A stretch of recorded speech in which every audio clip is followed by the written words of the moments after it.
భాస్కరాచార్యుల సమక్షంలో 18 పరగణాలకు చెందిన 714 గోత్రికులైన వైశ్య నాయకులతో సమావేశం జరిగింది.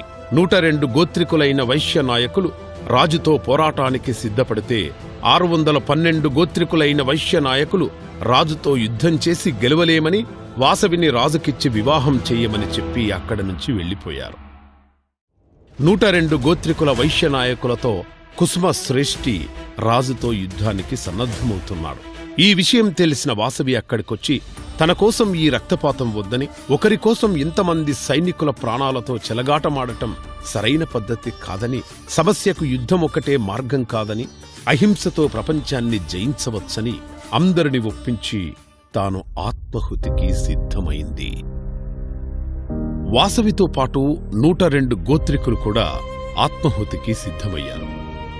అందరూ అగ్నిప్రవేశం చేయనవసరం లేదు, కుటుంబానికి ఒక పుణ్య దంపతులు మాత్రం అగ్నిప్రవేశం చెయ్యాలని చెప్పగానే అందరూ అంగీకరించారు.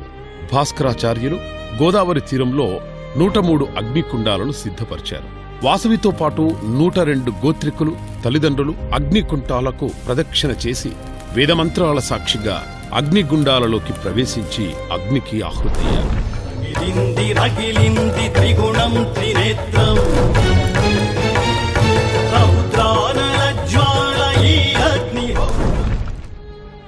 వాసవి తల్లిదండ్రులు ఆవేదనతో హృదయ విదారకంగా విలపిస్తుంటే, వాసవి సత్యలోకాన్ని శిరస్సుగా, సూర్యచంద్రులను నేత్రములుగా, తపోలోకములు లలాటముగా, లోకపాలకులు బాహువులుగా, వేదములు వాక్కులుగా, ఉభయ సంధ్యలు వస్త్రములుగా, దివ్య పద్మము వేద పుస్తకము అక్షరమాలలతో కూడిన అభయముద్రతో వాసవీదేవి రూపం దర్శనమిచ్చింది.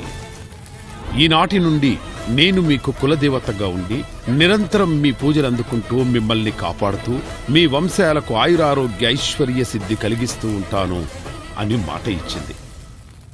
అదే సమయంలో పెనుగొండ సరిహద్దుల్లో ప్రవేశించిన విష్ణువర్ధనుడికి పిడుగులాంటి ఈ వార్త తెలిసి తల 1000 ముక్కలై అక్కడికక్కడ మరణించాడు. తమ వంశం నాశనం కాకుండా కన్యగా మరణించిన వాసవి కన్యకా పరమేశ్వరిని అందరూ పూజలు చేస్తూ పెనుగొండలో వాసవి కన్యకా పరమేశ్వరి ఆలయాన్ని నిర్మించారు. ఈ ఆలయం 6 అంతస్తుల గాలిగోపురంతో రకరకాల రంగులతో అందమైన శిల్ప కళతో అలరారుతోంది. ఇప్పుడు పెనుగొండ వాసవి కన్యకా పరమేశ్వరి దేవాలయం ఆర్యవైశ్యులకు పవిత్ర క్షేత్రం, అలాగే వైశ్యుల కాశీగా ప్రసిద్ధి చెందింది. పెనుగొండ వాసవి కన్యకా పరమేశ్వరి దేవి కరుణా కటాక్షాలతో ప్రజలందరూ సుఖ సంతోషాలతో జీవించాలని కోరుకుంటున్నాం.